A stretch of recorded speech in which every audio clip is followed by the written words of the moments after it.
pessoal que estão ouvindo. Boa noite, sejam todos muito bem-vindos para nossa live. Eu e a Carol já estamos aqui na correria, gente. A Carol atendeu até as 6 e pouquinho. Eu fiquei esperando ela, a gente já veio para cá, se posicionou certinho. E agora começa essa super live, que o pessoal super se encantou na nossa live anterior. E agora nessa, Carol, dobrou o número de perguntas. Sério? Muita gente perguntando como as pessoas têm curiosidade no sistema digestivo, a gente fica impressionada. E muitas perguntas, até cheguei aqui, Carol, falei, Carol, tem perguntas que a gente pode falar e tem perguntas que às vezes não cabem a estar falando numa live ao vivo. Mas quanta coisa boa, obrigada a todos vocês que participaram, que estão aqui seguindo a gente, que vão ficar nessa live, que olha, a gente tá com uma... Que lindo, né? Hoje a gente tá tipo, eu tô me sentindo na Globo. Nossa, eu tô me sentindo demais, uma produtora, uma Várias super câmeras, produção. não sei pra que lado que eu olho. Sim, ring light fazendo nossos olhos brilhar e chorar, né? Isso é muito bom. Carol, parabéns primeiramente, porque Obrigada. A gente sabe a profissional que você é, como você se empenha, se dedica pra estar aqui também. Eu sei que gente, é uma sexta-feira, né? O que o pessoal gosta? Hoje sextou, quer fazer festa, quer fazer algo diferente. E a Carol tá aqui pra gente conversar e levar mais conhecimento pra vocês. E vocês que queiram, né, tenham interesse e tá consultando com uma gastro, a Carol tá aqui para consultar vocês e também tirar suas dúvidas. Ela vai passar certinho o endereço aqui do Inovari para vocês virem na cada consulta de vocês. Os telefones também conversam com ela. Hoje são perguntas de seguidores. Teve muitas pessoas que mandaram para Carol e para Fran também. Então a gente fez aquele filtro nas perguntas para conversar com todos vocês. Oi, pessoal, boa noite. Então, como a Fran comentou, a gente tinha feito uma outra live no mês passado, que era só porque o pessoal estava pedindo muito, a gente resolveu fazer e teve muita pergunta, a gente não conseguiu responder tudo, né? Porque era muita coisa. Muita gente falando na hora da live e a gente não enxergava, né? A gente tava longe do telefone. E a gente já tá na fase de ser difícil de chegar de novo. Depois dos 30, né? Vocês têm que dar uma consideração pra gente, né? Então a gente tá fazendo essa segunda edição da live. Então, o que vocês tiverem de dúvida, gente, vão mandando pra gente, podendo, né, se não ficar muito longo e se a gente conseguir chegar. Isso, quem a não gente vai conseguir, respondendo. manda pra gente por direct, né, Carol? Isso, manda no direct. Em todas as plataformas, tá? Isso, porque o que vocês mandarem de pergunta e por acaso a gente não conseguir responder, a gente vai anotando e na próxima a gente responde. É isso mesmo. E, Carol, como tem muita pergunta, a gente pode bater um papo no meio. Frente, mas olha aqui pra vocês verem, gente. Eu já trouxe, eu não tenho assim o computador igual da Carol, assim pequenininho, que seria bem legal de ter para lendo as perguntas. Fiz no papelzão mesmo, né, Carol? Na simplicidade também vale, né? Sempre. É melhor. Então, Carol, aqui tem até a primeira pergunta que eu peguei, mas eu vou deixar lá para a segunda. E vou falar, é uma dúvida que eu vi que muitas pessoas têm, foram mais uma pergunta que a pessoa perguntou. Quais são os órgãos do sistema digestivo? Eu falei assim, gente, que interessante mesmo, né? Se a gente for parar pra pensar, quais são todos os órgãos que é do sistema digestivo? Tá, então, essa é uma pergunta bem interessante, na verdade, porque o pessoal vem aqui comigo e fala assim, eu vim aqui porque, na verdade, eu não sabia com quem que eu ia para saber sobre o meu intestino. Eu falei, não, é comigo mesmo.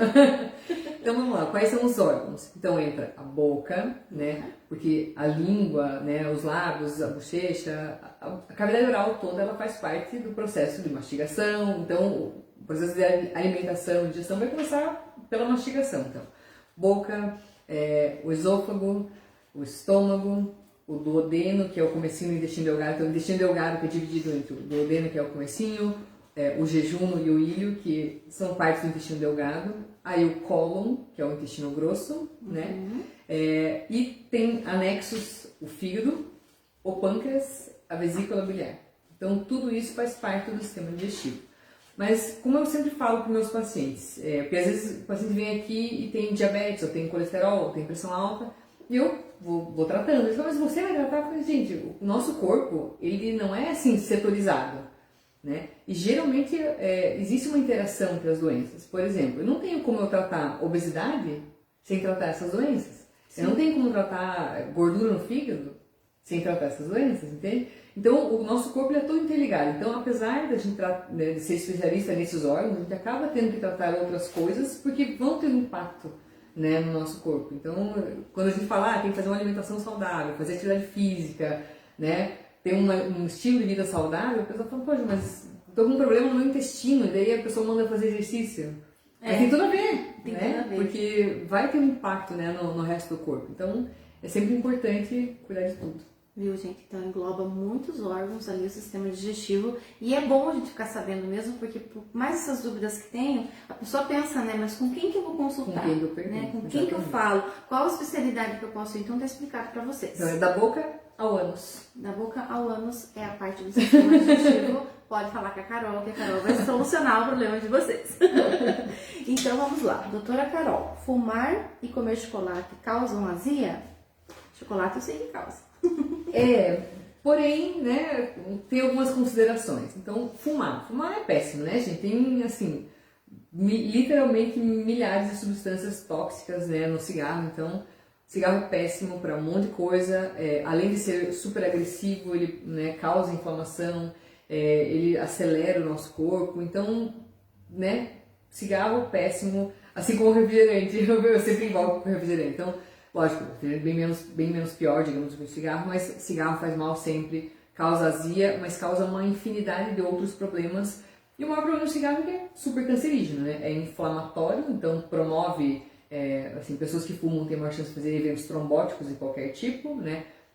AVC, infarto, tromboses dos membros inferiores, tromboses dos órgãos, né? Visceral, que a gente fala, então pode fazer uma angina, igual que tem no coração, só que no intestino.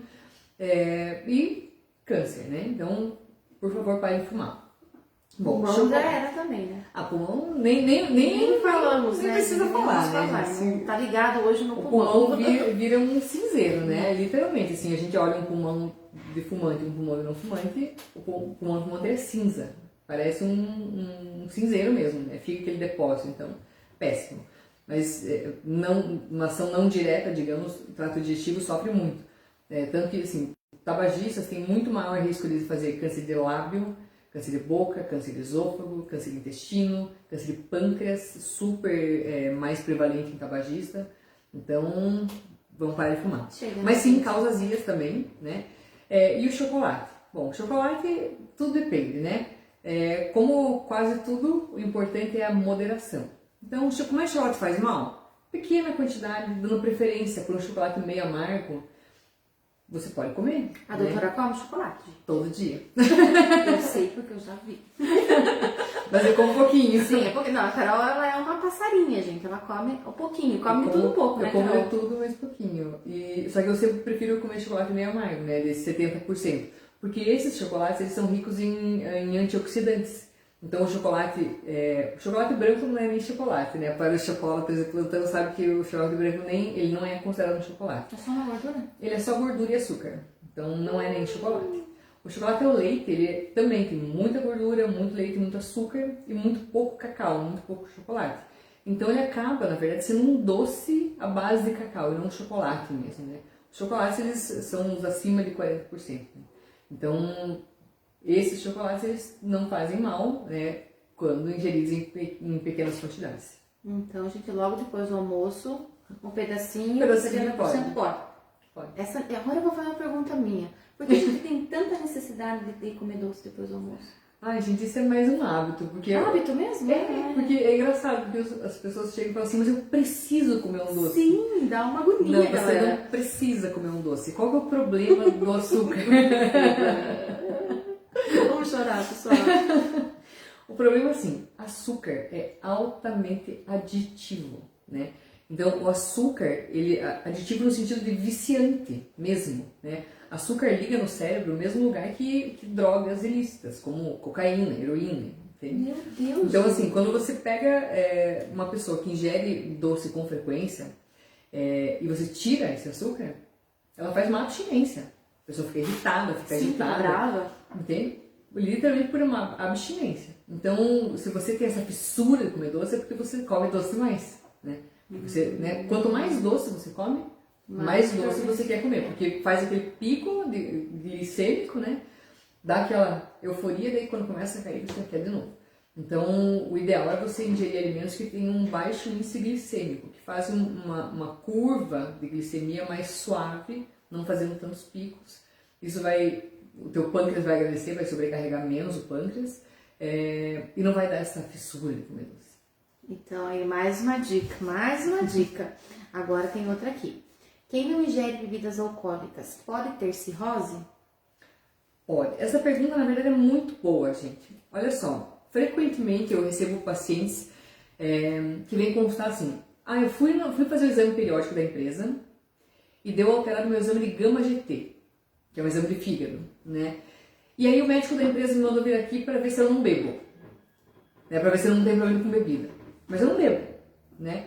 Porque muitas pessoas têm essa ideia de que se dá alguma alteração no fígado, né, no exame do fígado, é porque bebe. Então vamos lá. Qualquer coisa que agrida o fígado, que faça uma agressão direta ou indireta ao fígado, pode fazer alteração dos exames de fígado. E qualquer coisa que inflame por tempo suficiente pode fazer uma hepatite, né? Então, inicialmente uma hepatite aguda, mas pode fazer uma hepatite crônica, que é uma inflamação crônica do fígado, e que pode levar, então essa inflamação crônica vai levar a cirrose e pode levar a câncer de fígado. Bom, o que pode causar a inflamação do fígado? O que pode fazer esse tipo de coisa? As hepatites virais, então hepatite A, hepatite B, hepatite C, são todas letrinhas, né? Tem vários tipos de hepatite, mas os mais comuns seria a que causam hepatite crônica, hepatite B, hepatite C, o álcool, drogas. Agora, uma causa bem crescente de hepatite crônica é a esteatohepatite não alcoólica, que é aquela gordurinha do fígado, a esteatose hepática, a gordura do fígado, que se ficar por tempo suficiente, né, cerca de 15% das pessoas que têm esteatose hepática, que é assim, esteatose é a presença da gordura no fígado.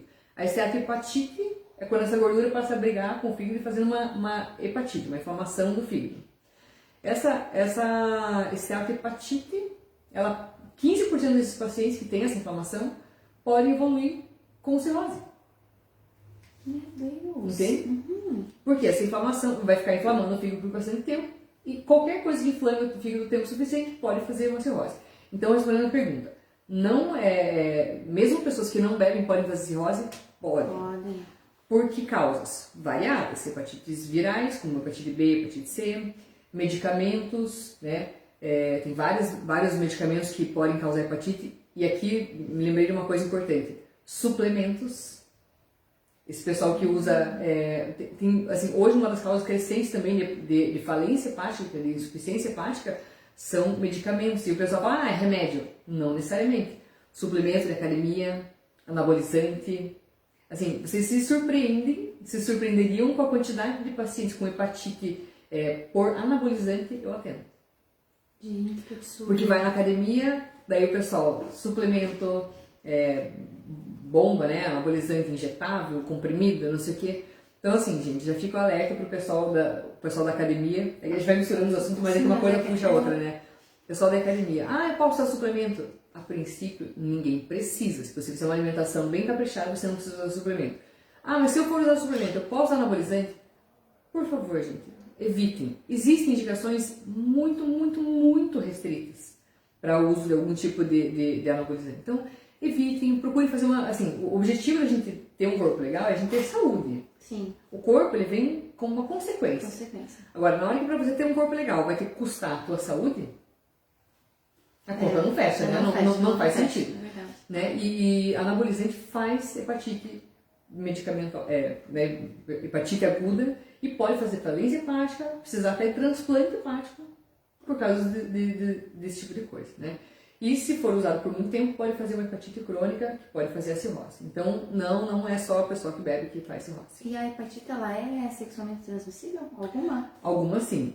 Então, quais hepatites são sexualmente transmissíveis? As hepatites virais, hepatite B, hepatite C, hepatite D, que transmite junto com a B, elas podem ser sexualmente transmissíveis, né? São sangue e secreções, então agulhas compartilhadas, o pessoal que é drogadito, ou às vezes tatuagem, dentista, por isso que é sempre importante, né, os profissionais esterilizarem todos os materiais, né, sempre esse cuidado, até assim, manicure, sabe? Então sempre importante assim, salão que vem o delicatinho esterilizado, né?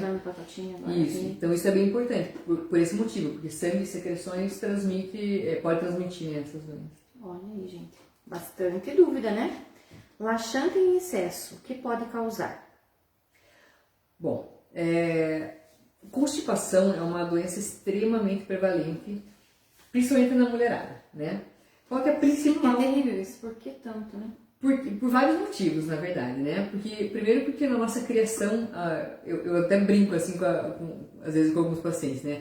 Que a mulher, ela tem que ser um bichinho perfeito, né? A gente tem que estar sempre arrumada, impecável, bonita, maquiada, né?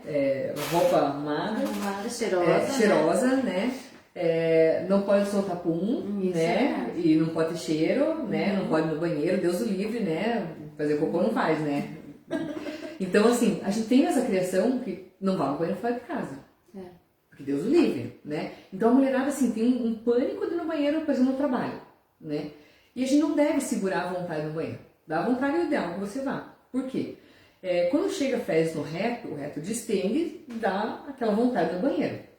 Se você não vai, ele se acostuma a ficar cheio com aquelas fezes e você vai perdendo o reflexo de evacuação. Então, muitas vezes, a causa da constipação é o tempo que ficou segurando para ir no banheiro e aí foi perdendo, né, aquele reflexo de cada vez precisa de mais fezes para você sentir aquela de opa, preciso ir no banheiro, né?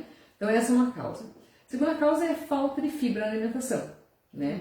Esse monte de doce, essa alimentação que a gente tem nessa alimentação ocidental que é pobre em fibra e muito rico em carboidrato. Então o que acontece? Os carboidratos a gente absorve quase tudo, sobra muito pouco resíduo, né? Então a pessoa as fezes, elas são um lixo, é o que sobra, digamos, né? Você não conseguiu absorver do alimento. Se você tem uma alimentação pobre em resíduos, carboidrato, absorve quase tudo, então forma muito poucas fezes. E se formar umas fezes em pequeno volume, não distende o reto, não dá vontade no banheiro. Então falta de fibras e falta de líquido. O pessoal toma muito pouca água, né? Para o intestino funcionar, precisa de muita água, muita fibra e atividade. A gente tem que se movimentar, né? Então, essa é uma causa comum. Bom, aí onde é que entra os laxantes? Quando você usa o laxante, tem vários tipos de laxantes, mas o mais comum são os laxantes irritativos, né? Você toma e ele faz ele irrita o intestino, fazendo com que ele faça um movimento peristáltico. E aí o que acontece? Quando você começa a usar o laxante, você vai perdendo aquele reflexo. Porque você toma o remédio e dá aquela descarga. E tem alguns medicamentos, alguns laxantes, principalmente que são à base de sene, que eles têm os senosídeos, ele impregna no intestino e faz o que a gente chama de melanose coli. O intestino parece tingido, assim, parece de alguma tinta. Isso a longo prazo pode fazer uma alteração da própria inervação intestinal, causando uma constipação verdadeira, né? Então, geralmente o problema da constipação ele é resolvido com alimentação adequada, rica em fibra, e não é assim, eu como salada, 2 rodelinhas de tomate e uma folhinha de alface. Isso não é salada, isso como é que fala? Aperitivo da salada. Não, é decoração do prato. Não é salada, então salada precisa ser tipo um pratão de salada. E já vou fazer um comentário aqui junto. Como é que é uma alimentação saudável? Como é que deveria ser? O prato grande deveria ser o prato de salada. O prato de sobremesa deveria ser o prato de comida.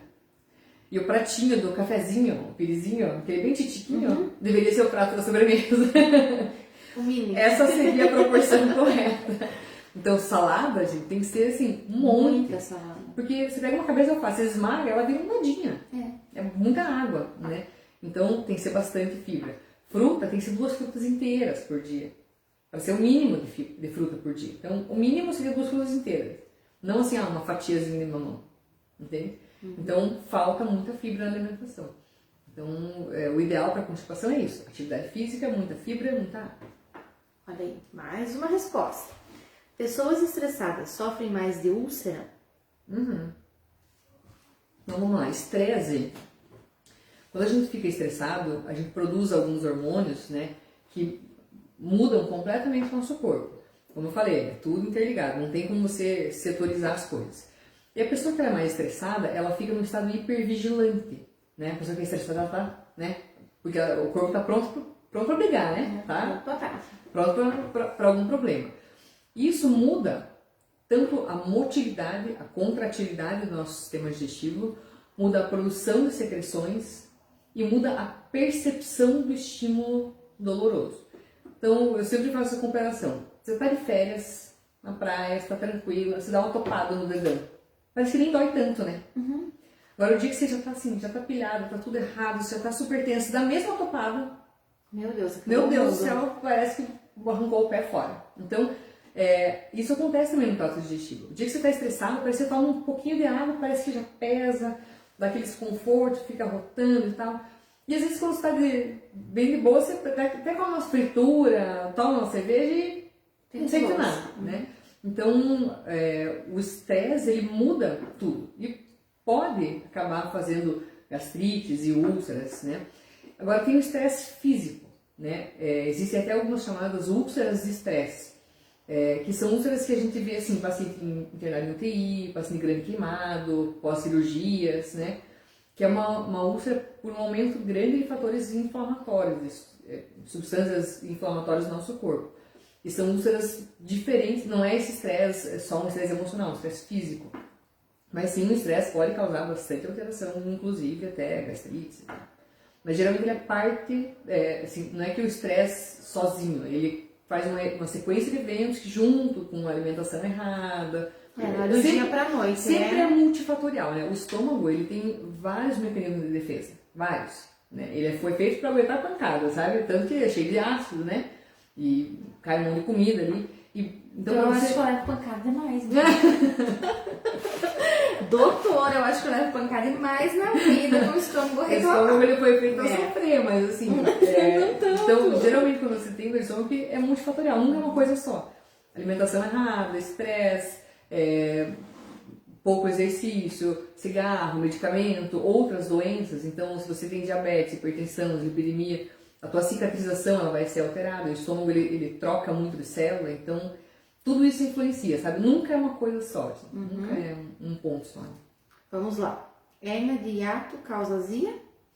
Tá, hérnia de hiato é o seguinte, então o que é hérnia de hiato? A hérnia de hiato é um deslocamento da transição do esôfago para o estômago, da válvula que separa o esôfago do estômago, subindo um pouco, né?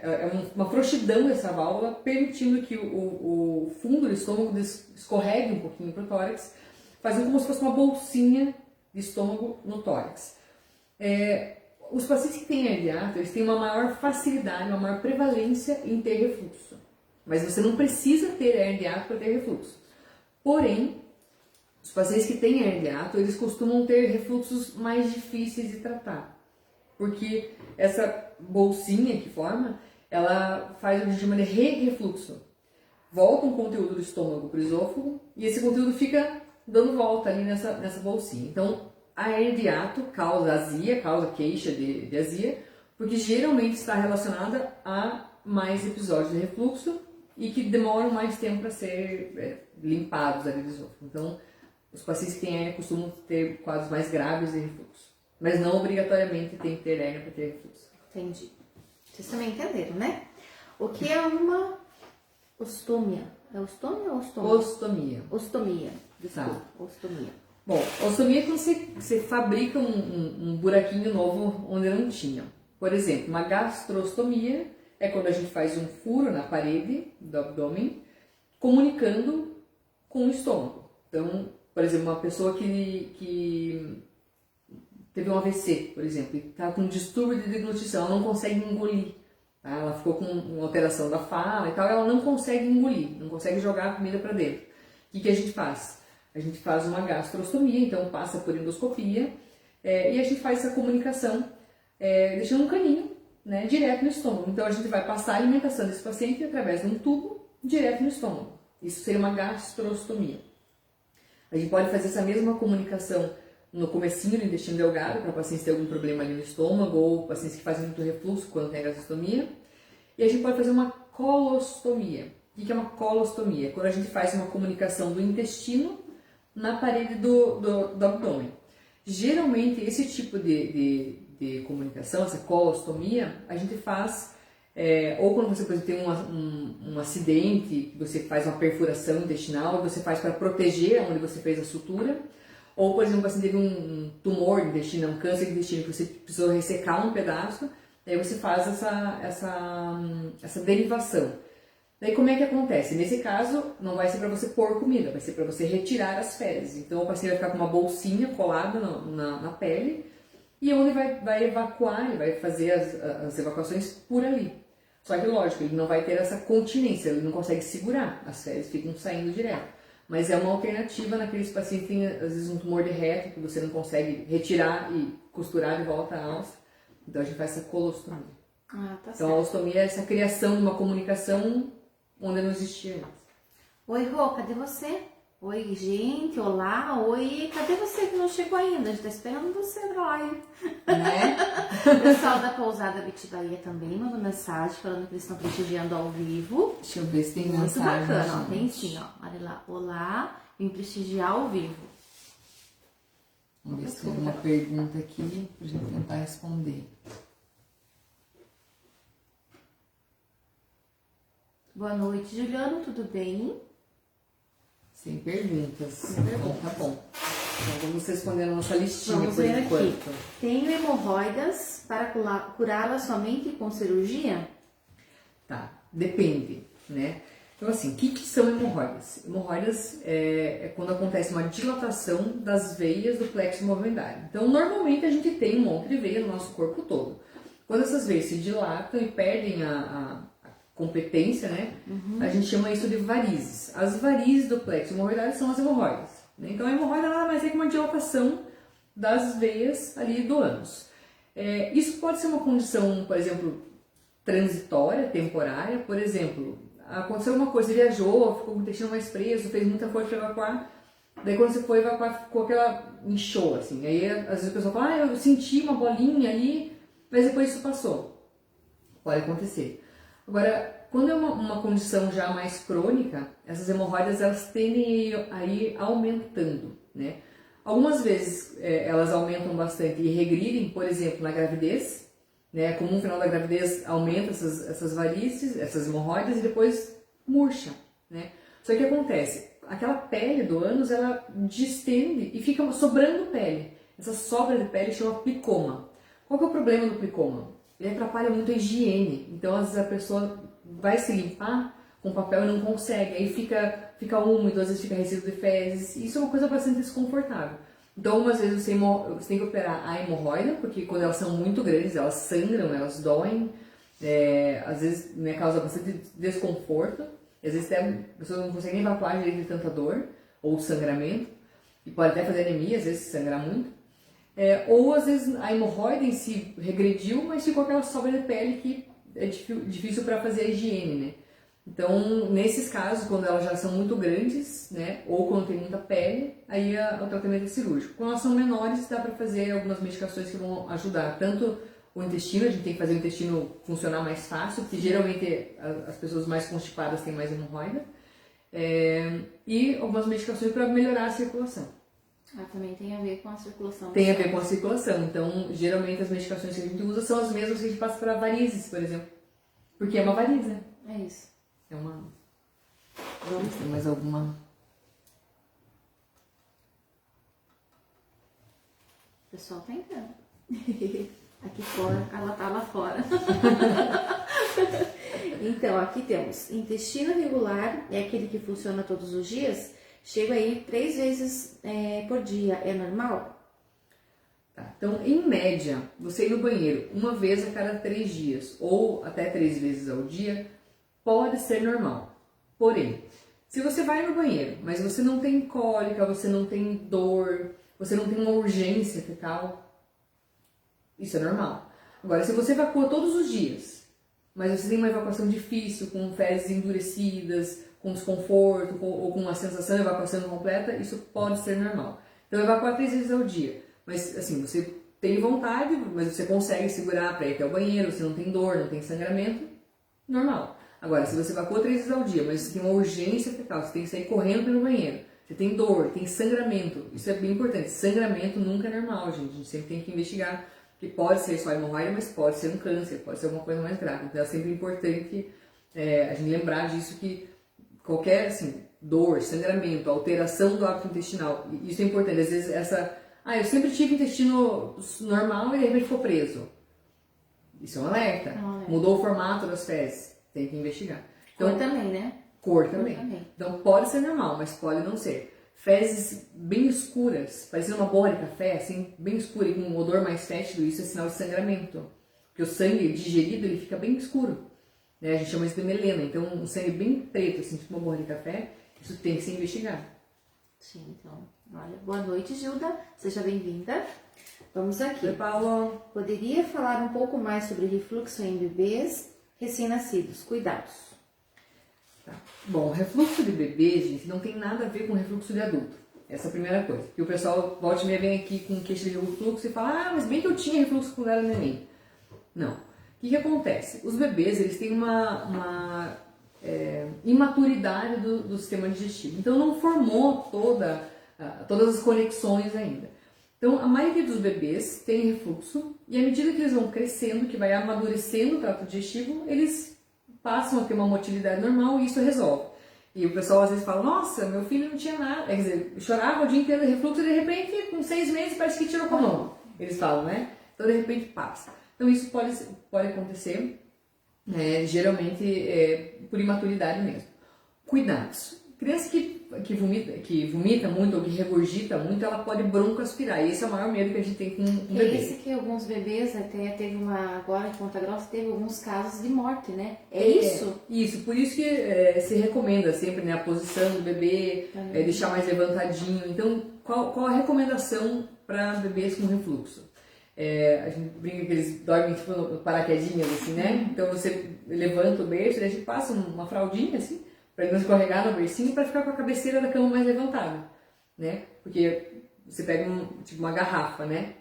Que tá aberta, digamos, você deita, ela faz refluxo. Você deixa mais o pezinho, não vaza, né? Então você deixa o bebezinho mais inclinadinho, ou tipo no bebê conforto, que daí eles vão ter bem menos episódios de refluxo, né? Evitar de dar um volume muito grande, mamar, então uma madeirinha menor, mais vezes, que são as mesmas recomendações que a gente faz para adulto em relação à alimentação, né? A vantagem é que no bebê, à medida que ele vai crescendo, isso vai melhorando. Agora, por exemplo, crianças um pouco maiores, né, que começam com uma queixa, reclama que vomita muito, que parece que a comida não desce, aí já tem que pensar em outras coisas. Por exemplo, esofagite eosinofílica, que é uma alergia do esôfago, que pode acontecer em crianças, mas aí costuma ser um pouco maior, criança um pouquinho maior. Né? Mas bebezinho é por imaturidade mesmo, não precisa fazer nenhum tratamento, né, maior, só realmente esses cuidados de volumes menores de mamadeira e deixar uma com a cabeceira da cama mais levantadinha. Olha aí, mais uma. É bom essas dicas, né, Carol? Porque às vezes acontece as mães assim de primeira viagem, como diz, não tem enlouquece. Essa mãe também. As mães ficam desesperadas, porque assim, a criança e tem quando refluxo. Acontece casos assim, daí que acho que fica mais nervosa. Desespero, né? Mesmo a gente que é médico, com os da direita, a gente se desespera. E eles choram sem parar, assim, daí você fica desesperado, querendo saber se tem alguma doença, porque pode ser alguma coisa, né? E a gente fica naquela, ai meu Deus, será que é uma coisa mais grave ou não? Mas assim, na maioria das vezes não é nada mais grave, é só realmente por uma imaturidade do sistema digestivo. Tá certo. Tenho dores intensas do lado direito, que vai para as costelas. Minha família toda já fez cirurgia de retirada da vesícula. Doutora, pedras na vesícula são hereditárias? Estou aguardando a data da minha consulta em um pronto atendimento. Então, pelo jeito, a pessoa não tem o diagnóstico que ela tem dores, né? Isso. Então, assim, dor do lado direito, mas alta, assim, pode ser sim pedra na vesícula. Tem uma maior prevalência em pessoas da mesma família. É mais comum em mulheres multíparas, que tiveram várias gravidez, pessoas mais obesas, né? E é mais comum em pessoas da mesma família. Qual que é o problema, né? Esses cálculos, quando a gente tem pedra na vesícula, inicialmente você costuma ter dor realmente no lado direito, assim, né, mais alto, mas essas pedras, o que acontece? A vesícula ela serve para armazenar bile, ela não produz nada, mas ela estoca, né? Então ela armazena essa bile que quando a gente come, principalmente alimento com mais gordura ou mais proteína, a gente precisa de mais bile para poder fazer esse processo de digestão. Então você faz uma alimentação, tipo, comer uma feijoada, um churrasco, uma coisa assim, a tua vesícula vai se contrair para jogar um monte de bile para ajudar a digerir esse alimento. Então, geralmente, as crises de vesícula, as crises de dor, é quando você faz uma alimentação mais gordurosa, mais proteica, que vai ter essa contração maior da vesícula para jogar essa bile que vai cair lá no intestino, né, no comecinho do intestino. Numa dessas contraídas, quando você tem cálculos pequenos, esses cálculos eles podem migrar, eles podem sair da vesícula e vão passar por um caninho que chama colédoco, que é um canalzinho ali que vai drenar até o comecinho do pâncreas, do intestino. E nesse mesmo caninho, ele vem o ducto pancreático, que drena as enzimas pancreáticas, as enzimas produzidas no pâncreas. O que acontece? Quando um cálculozinho desse que saiu da vesícula e foi por esse caninho, é muito comum eles entalarem no finalzinho, porque o final desse caninho do colédoco é estreito. E daí, no mesmo lugar que desemboca o pancreático. Então, a pedra na vesícula, quando ela migra, ela pode fazer uma pancreatite, né? Então, a pedra na vesícula incomoda, né? Dá dor e tal, mas não costuma trazer problemas maiores.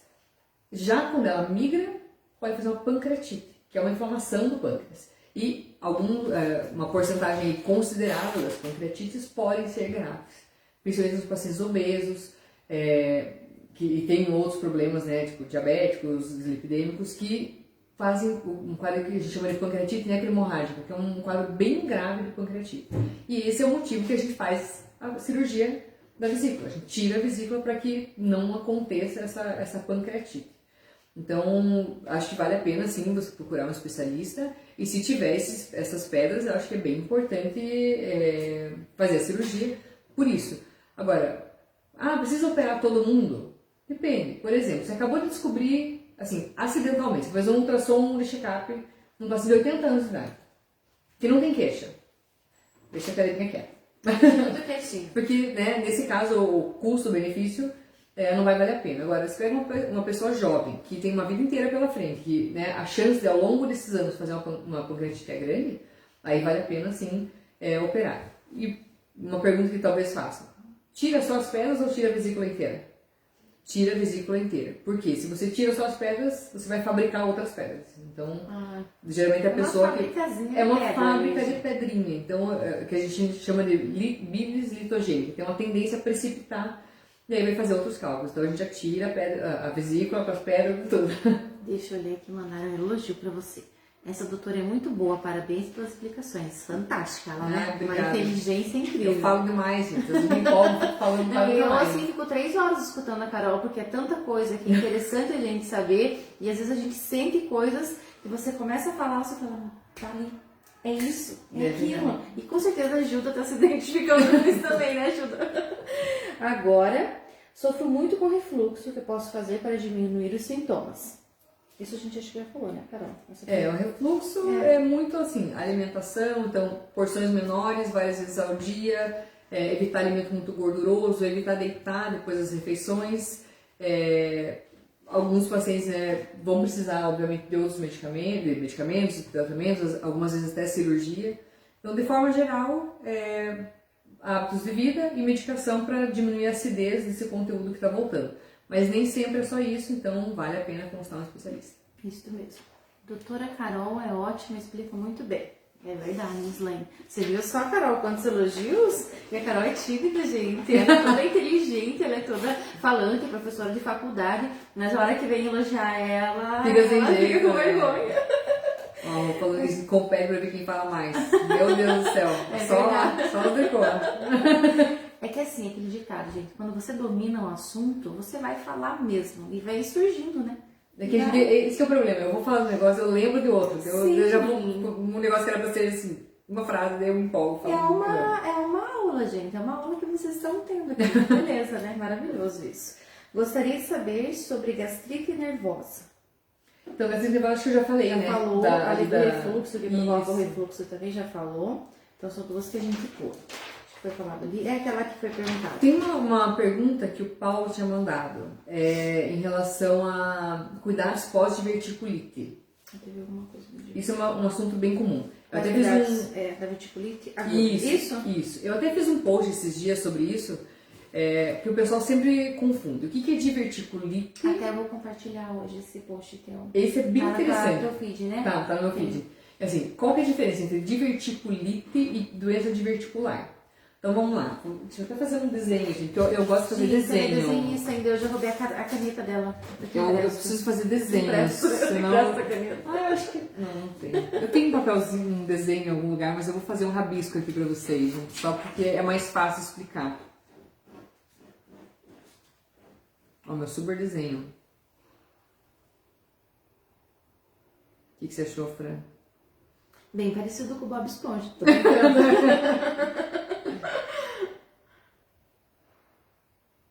Ó, super divertículos. Olha lá, gente. Vocês estão conseguindo ver? Vou pôr aqui, ó. Divertículos são essas bolinhas assim, ó. Aqui. É tipo uns pequenos saquinhos, assim, que se formam na parede do intestino, tá? Por quê? Então, no lugar onde penetram os vasos que vão nutrir o intestino, eles fazem um furo na camada muscular. O que acontece? À medida que a gente vai envelhecendo, toda a nossa musculatura vai ser mais frouxa, inclusive a do intestino. E aí, nesses pontos, ele faz uma parte mais frágil, né, da parede do intestino. Então, como o intestino da gente é cheio de ar, a gente produz, né, as fezes produzem bastante gás, então você vai aumentando a pressão intraintestinal. E aí ele força, naquele lugar onde tem uma área mais frouxa, ele faz uma herniação, né, da camada de dentro do intestino. Então, o divertículo nada mais é que uns pequenos saquinhos, assim, que se formam dentro, na parede do intestino. Isso é doença diverticular, que é a presença dos divertículos no intestino, tá? Isso não é um problema, não faz nada com isso.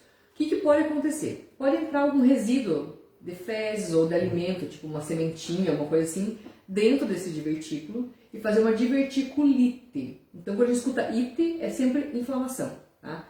Então, a diverticulite é uma inflamação do divertículo. E aí, causa dor, geralmente, assim, você pode ter divertículos no intestino todo, no intestino grosso todo, mas o mais comum é o intestino no sigmoide e no reto, que é o lado esquerdo. Então, dor na parte de baixo do abdômen, do lado esquerdo, pode ser uma diverticulite. E qual é o problema? A gente tem que tratar, porque ele começa a crescer um monte de bactéria ali e faz como se parecido com apendicite, mas geralmente a gente não precisa operar. Resolve com anti-inflamatório e antibióticos. Depois que tem uma diverticulite, aquela região ali fica dolorida até que você cicatrize tudo isso. Então, geralmente, durante a crise de diverticulite, a gente tem que falar para a pessoa fazer uma dieta bem branda, com pouca fibra, para tentar dar um tempo, né, não passar muito resíduo nessa região. E pós-diverticulite, né, então para você prevenir a diverticulite, você deve fazer uma alimentação rica em fibras, com bastante água, para que as fezes fiquem mais amolecidas e não faça a inflamação ali nesse divertículo. Então, pré e pós-diverticulite, bastante fibra, bastante água, atividade física. Durante a diverticulite, vai fazer antibiótico, anti-inflamatório, tudo. E se você nunca fez uma colonoscopia, geralmente a gente recomenda que se faça uma colonoscopia, porém nunca durante a crise de diverticulite. Tá? A gente nunca pode fazer a colonoscopia na vigência de diverticulite porque pode perfurar o intestino. Mas depois, pelo menos 30 dias depois, a gente recomenda que faça, se você nunca fez, para ver se não tem nenhuma outra coisa que, por exemplo, até um tumor que pode ser o precipitante dessa diverticulite. Não, a Carol falando super sério, eu fui olhar lá e que deu vontade de rir, gente. Eu vou matar a moça saindo da live se ela tá lá fora. Você fuja, tá? Porque você não tá atleta agora. Você viu, mas eu quero matar ela. Você viu o que ela perguntou? O pessoal viciado em energético e Coca-Cola. Gente, energético é péssimo pro refluxo. Então vamos lá. Pra que é bom Coca-Cola? Porque eu tomo muito energético, gente. Pra que é bom Coca-Cola? Sabe, meus pacientes vão saber a resposta. Eu tô cortando. Sabe pra que é bom Coca-Cola? Assim, Coca-Cola e refrigerante em geral? Pra tirar ferrugem. Né? Pra encher de celulite, né? E pra desentupir. Ai, meu Deus. É só pra isso que serve Coca-Cola, gente. Pra desentupir. E tirar ferrugem. Pra todo o resto, Coca-Cola é péssimo, gente. É um veneno, assim. Eu não sei como é que não proibiram até hoje refrigerantes, mas principalmente Coca-Cola. E a energética tem muita cafeína, né? E é muito ácido.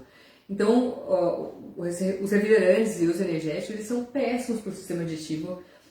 Para quem tem refluxo, gastrite, é péssimo, dá muita dor, dá muita azia. Por favor, pare de tomar tanto energético. A Gislaine falou que ela toma pra desenferrujar. Obrigada pelo apoio. Ótimo. Eu tomo pra desenferrujar. Isso aí, a gente não é enferrujado. Acho que é por isso que eu sou tão crocante. Eu não tomo.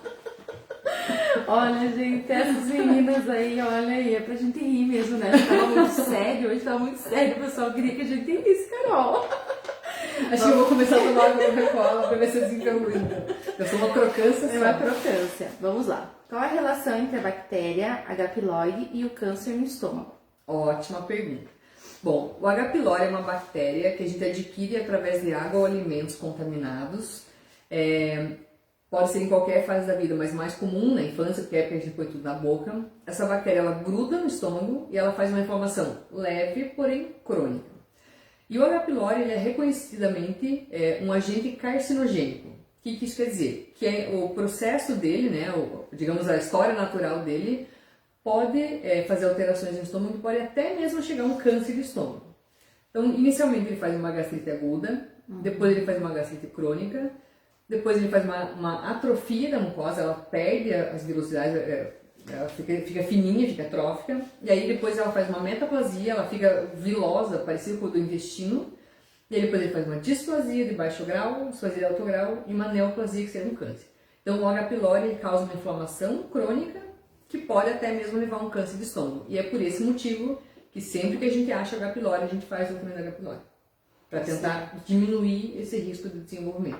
Mas assim, cerca de 60 a 70% da população brasileira tem H. pylori. E obviamente a gente não tem tudo isso em câncer de estômago. Então não é que vai causar câncer de estômago, mas tem uma chance maior de desenvolver câncer de estômago. Por isso que tem que investigar e tem que tratar se tiver. O pessoal perguntou também, já era a segunda pergunta, a gastrite pode causar câncer? É o que você acabou de explicar, né? Uhum. Doença inflamatória intestinal, como colite, pode causar fezes amarelas? Pode. Então assim, as fezes mais claras, elas estão relacionadas ao menor tempo de trânsito intestinal. Então, por exemplo, se você evacua 2 a 3 vezes ao dia, as suas fezes provavelmente vão ser mais claras e mais amolecidas. Quanto mais tempo as fezes ficam dentro do intestino, elas vão ficando mais secas e mais duras e mais escuras. Então, a fezes mais clara ela pode ser só por um menor tempo de trânsito. As doenças inflamatórias intestinais, elas causam uma inflamação no intestino e geralmente estão associadas à diarreia, né? Então, os pacientes com doença inflamatória costumam ter as fezes mais claras. Mas tem uma outra coisa, por exemplo, fezes bem claras, bem claras, às vezes assim com tipo uma espuma, pode ser algum distúrbio de pâncreas, porque você não está conseguindo digerir as proteínas. Ou fezes muito amarelas, tipo com óleo, assim, que você olha no vaso e parece que jogou óleo no vaso, também pode ser doença pancreática e é uma gordura. Então as fezes muito amarelas, com esse aspecto mais oleoso, pode ser gordura. Ou pode só, se for mais clara, pode estar só relacionado ao tempo de trânsito intestinal. Tá certo.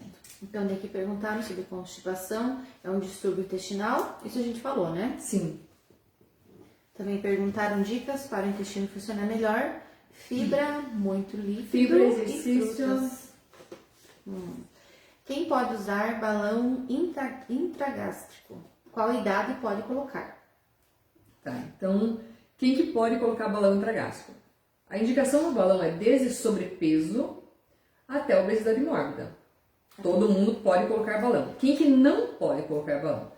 Quem já teve alguma cirurgia gástrica, né? Alguém que, por exemplo, paciente pós-bariátrica pode colocar balão? Não, porque nem cabe o balão, né? Então, pacientes que fizeram cirurgia de válvula, não é uma contraindicação absoluta, mas é mais difícil da gente retirar o balão depois, então não se coloca. Pacientes que têm alguma doença esofágica, né? Então, a contraindicação absoluta é um paciente que tem uma condição clínica muito ruim, né? Que tem uma contraindicação anestésica, ou paciente que tem alguma cirurgia prévia do estômago.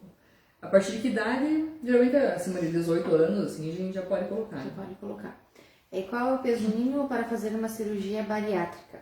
E aqui teve outra pergunta que eu já vou fazer aqui. Posso fazer bariátrica com 90 quilos? É questão da altura, né? Depende da altura. Se você tem 90 quilos, mas tem 1,90 m, você está no peso ideal. Então depende do teu IMC.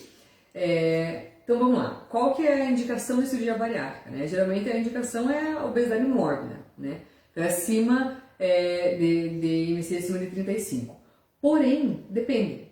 Por exemplo, o paciente tem uma obesidade leve, mas que tenha comorbidades, por exemplo, tem um diabetes super descompensado, tem uma hipertensão super descompensada, aí pode ter indicação bariátrica. Agora, eu queria aproveitar para falar especificamente sobre isso. existe uma glamorização, digamos, da cirurgia bariátrica, que as pessoas levam isso como se fosse uma coisa super tranquila. Ah, uma cirurgiazinha, né? Sim. E não é, gente. Então, assim, a decisão de fazer uma cirurgia bariátrica, ela tem que ser muito, muito bem pensada. Por quê? É uma cirurgia grande, né? É uma grande cirurgia com restrições para sempre. Então, é uma cirurgia irreversível, onde você vai ficar com o teu estômago com 60 ml. 60 ml é isso aqui, ó. 60 ml. É um coisinho, né? É menor do que um copinho desse de água, né? E isso vai ser para sempre. E as pessoas às vezes chegam aqui e falam assim, eu cansei de fazer dieta porque nada funciona, eu quero fazer uma bariátrica. Gente, a bariátrica, para dar certo, você vai ter que fazer reeducação alimentar, atividade física, especialmente importante tratar a ansiedade, entende? E cuidar da mente, né? O que funciona para cirurgia para perder peso? É mudança de estilo de vida, não é dieta. Não é uma coisa só.